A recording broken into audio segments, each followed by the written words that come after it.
Does anyone have a question would like to ask?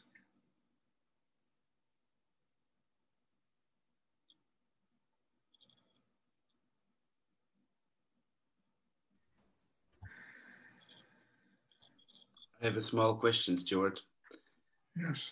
The Soham, can you also use it during the meditation to calm the mind or not? Yes. So when during the meditation the mind is very busy, you can use Soham. You can say Soham. Yeah, just keep your attention, try to keep your attention below the navel Mhm. and just listen to so hum as you inhale and exhale and just say to yourself, so hum. It'll quiet, it'll relax the mind. You can Okay. do that anytime during the meditation. Mm. Okay. Get the mind Thanks. quiet. You're welcome. Does anyone else have a question?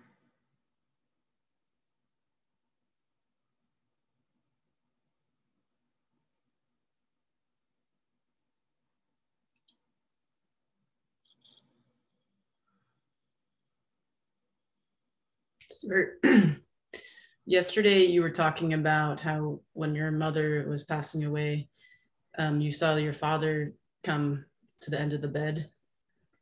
And my question is, was that really your father, or was that like a manifestation of your... Well, it was the soul force of my father. It wasn't the physical person, but it was his soul force. He was there. It's like seeing, you know, the soul of somebody that returns in order to tell my mother it's time to stop suffering and it's time to move on.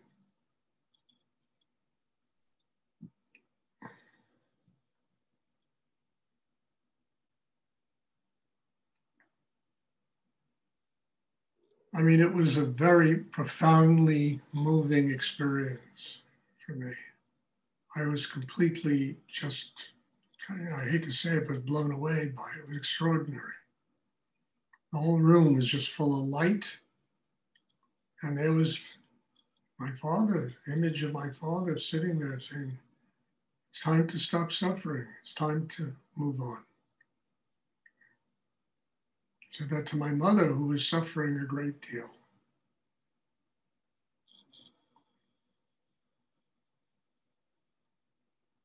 I've had all kinds of experiences like that. I remember, I think I talked about this before. I had a student of mine who was, she was a very interesting woman, elderly woman at the time.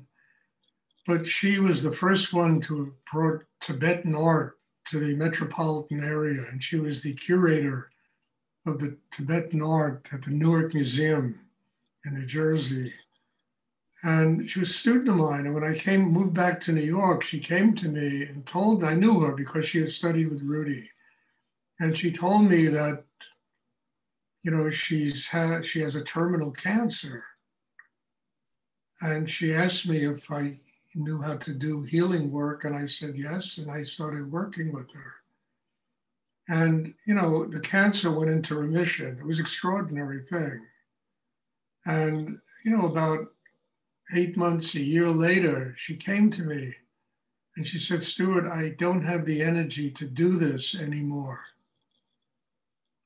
She said, I just can't do this. You know, it's too strong and too much. And, you know, she was 80 years old at the time. So I started doing, you know, this different type of healing. It was opening up the Bardo realm, opening up a passage between incarnations for her.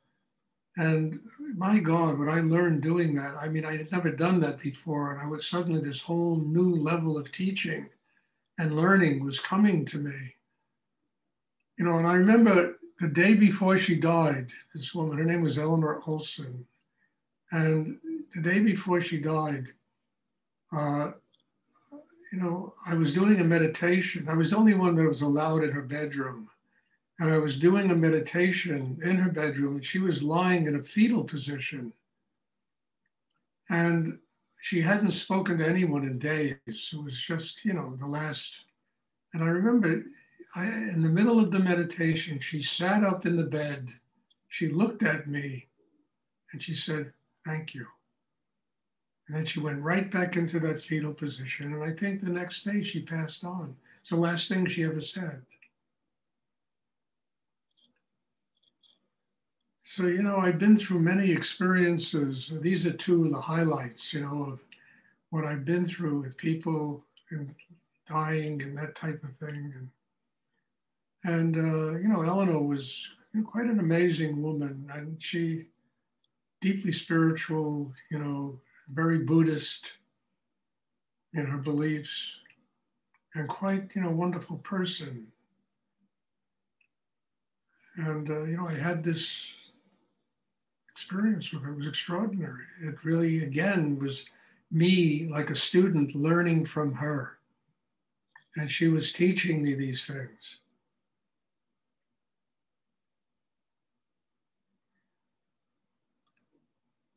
I mean, it's a development of it. I keep saying this. It's the development of a chakra system that prepares you for these type of experiences. Instead, you can't do this through mental activity. It really just happens organically. I mean, the same thing happened with my father, I mean, just before he died, it was, I discovered, it was a number of years later, but I realized he was my first great teacher, and it happened like hours before he died. And the teaching came out of the mouth of a nurse who told me that to her knowledge, just before people pass on, they enter this state of deep serenity. And that thing she told me just changed my life. She said, "Why did my father have to wait 49 years? I never saw him with a serene moment in his life before to enter a state of serenity, 20 minutes before he left the world."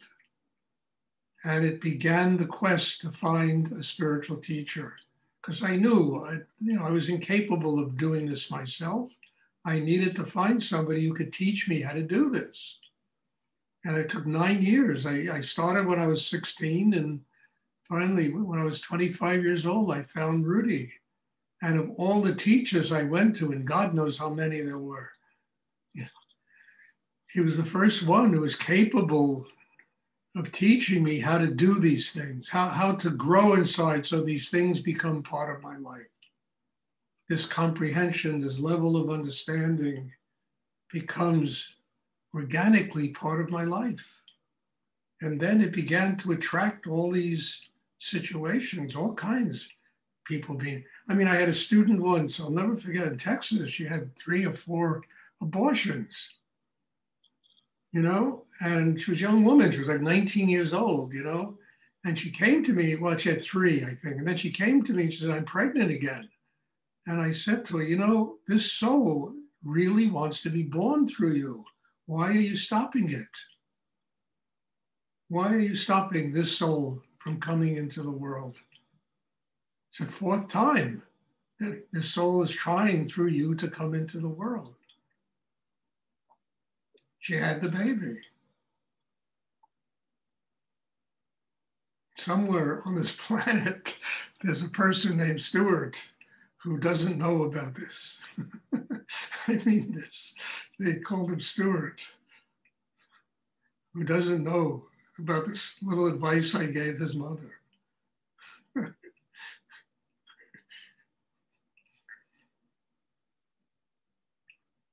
All of this becomes intuitive. It's not head stuff. It's not knowledge you learn in your brain and then you take an exam and you repeat what you learned it's just intuitive. It becomes part of your growth, birth, death, living,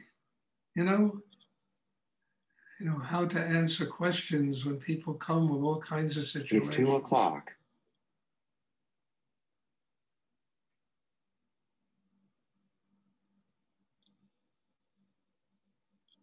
Does anyone else have a question they would like to ask?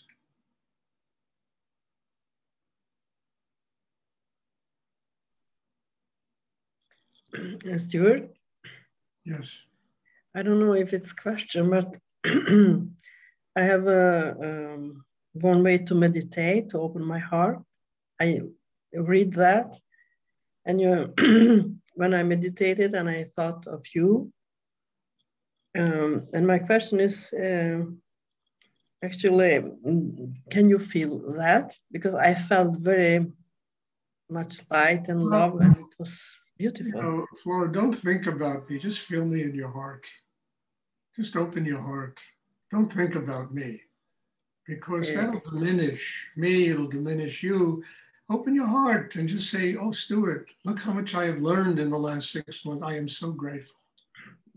But the meditation, it says you have to think about the person. I didn't. No, you don't have to think about it. You just have to feel gratitude. Don't think about it. Thinking about it will destroy the experience. Feel gratitude.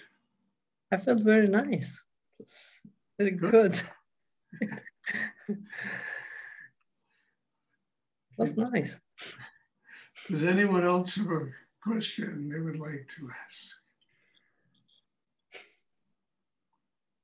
Okay, well, thank you and bless you all. And, you know, again, I learned so much here, and I keep saying this. I almost feel like a broken record, you know, but God bless you all for being here, for being part of this, for showing up, you know, and sitting and meditating. And I mean, it's just an incredible experience for me, not hopefully for you too, but I'm telling you, I learned so much coming to these classes.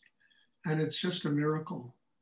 And I'm just grateful that I can sit here with people from all over the world, 4 different continents, you know, meditating and say, my God, you know, I should get a call from the United Nations and teach them how to bring a little peace into the world. It works. So bless you and thank you. And I'm looking forward to seeing everyone on Thursday, and have a wonderful evening. Thank you. Thank you, Stuart. God bless you too. Thank you. Thank you. Bye.